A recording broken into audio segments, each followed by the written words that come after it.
All right, so we're back on it, doing the C notch, making the cuts. Boy, this is some thick frame. It's like it's doubled up, so it's taking a little while to cut through. And see where my bump stops were. Bump stop. So just got to cut all the way across, around the back. I imagine you probably could do this with the bed on, but I mean, this particular truck, 2 harnesses, 2 plugs, 1 ground, 6 bolts, filler neck, that's it. So it's nothing to lop it off real quick. And then I'm gonna get the other guy on. Yay. All right, got through this side. Just about 2 layers thick, y'all. You can tell. I still gotta cut through the backside right there.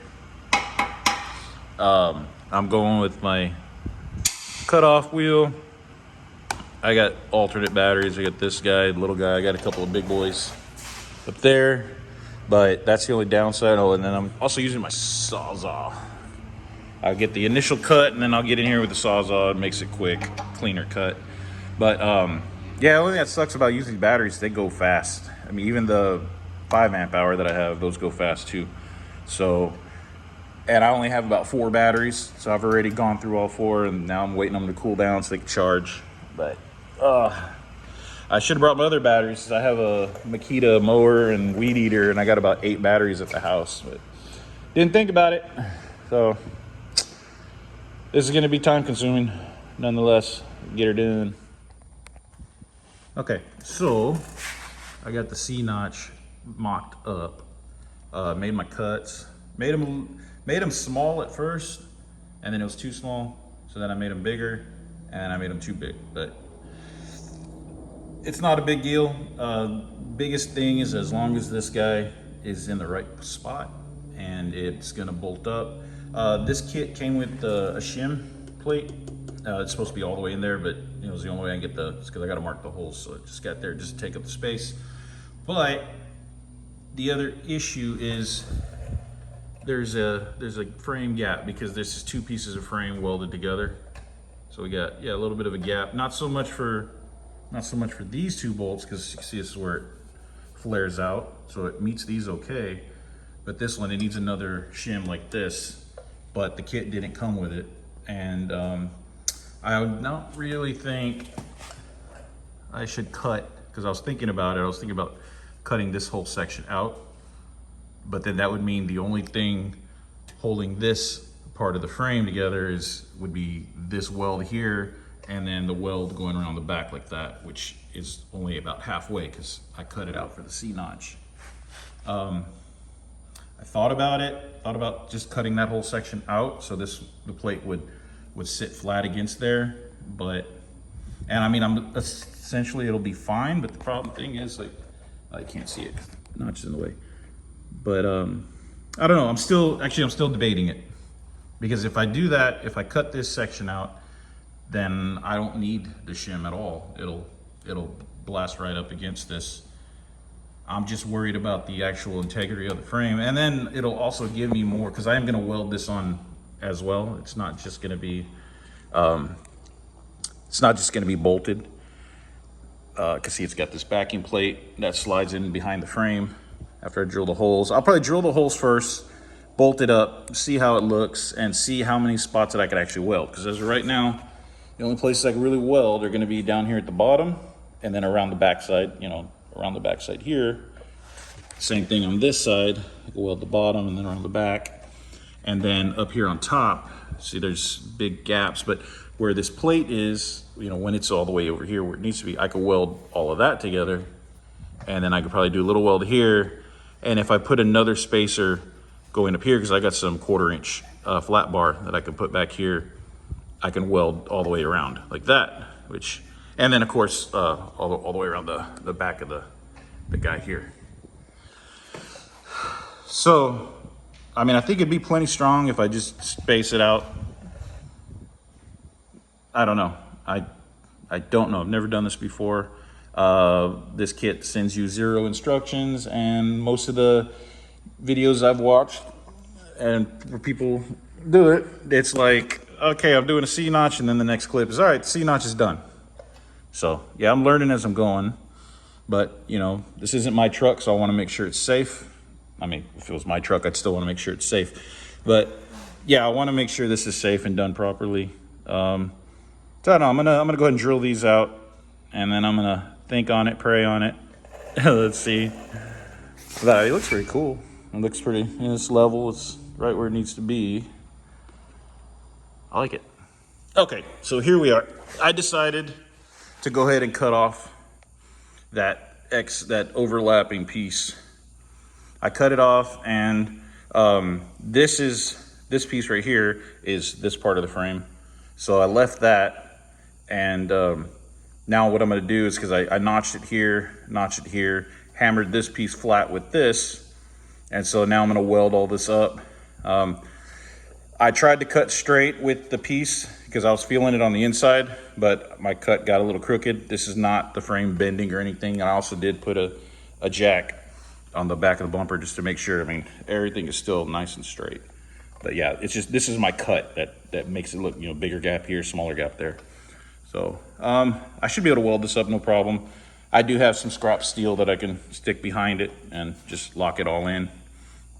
And yeah, I think it was more work, but I think this was the better choice altogether, because now I already had test fit the C-notch, and it's completely flush all the way across. No need for the spacers that were provided or having to rig some other bullshit up. So this is gonna be nice. It's gonna be nice. Nobody's gonna know it. Nobody's gonna know how much work I put into it except the owner. And it's gonna be, I'm gonna be very happy with this. So yeah, I'm gonna grab the welder. Let's get this thing locked in. Okay, so after cutting that small piece out, welding this all back together, I got a nice flat surface now. Check it out, man. I can weld this entire guy all the way across, all the way down, around the back, all the way down. No spacers, no BS, just legit. And now I need to drill out these slots here. And good thing I didn't drill them before, because you can't tell, but the holes that I marked out before, they're no longer in the same spot. So yeah, I'm gonna drill these out. I'm gonna bolt it in, mock bolt it, and make sure everything's nice and tight and legit. This is good. This is so good. All right, so hit this with some weld through primer. Holes are drilled, the seams welded up, and I'm gonna go ahead and just see if I can slip this boy in on camera there.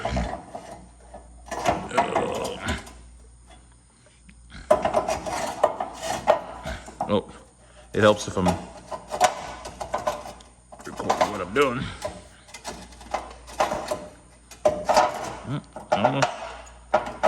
Almost.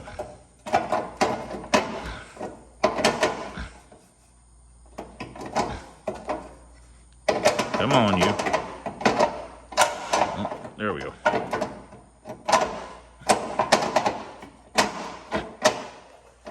Good grief. There we go. All right, so let this dry up a sec, and then I'll throw the C-notch on and lock it down and weld it up. Nice. All right, so I got her bolted in, and she's sitting nice and flush, and I went ahead and threw a couple of welds here. You know, I mean, I'm gonna weld it up a little better than that. Let's just put it in place and seeing how it's sitting, and it's looking real good. I threw a couple of tacks back here too, so yeah, it's looking real good. I'm not sure if I'm gonna weld it all the way across. It kind of seems a little excessive. Maybe I'll just do, like, you know, 1-inch tacks every other inch, or I don't know, we'll see. Shit, I might just weld it up. But I'm gonna send a couple beads on the sides, and then I'm gonna box in this whole back end, and then once I get the other side done, I'll I'll weld it all up. I'll pick it up, and then I'll hit the bottom side on the lift because I don't want to, your boy, I don't want to be laying on the ground, getting all that spatter all over me. That's definitely not my thing. But yeah, this is coming together nice, real nice. Very happy that I went the extra mile and got it. Yeah. Fuck these stupid shims. Like, for real? No, fuck that. Yeah, I like this a lot better. This is legit. I'll be happy. I know this thing's gonna be solid. So, yee. All right, so this side is pretty much completed. I still need to weld the bottom area down there, but I'm gonna wait till I put the bed back on and get the truck on the lift. Because I'm not laying in that, no sir, Bob.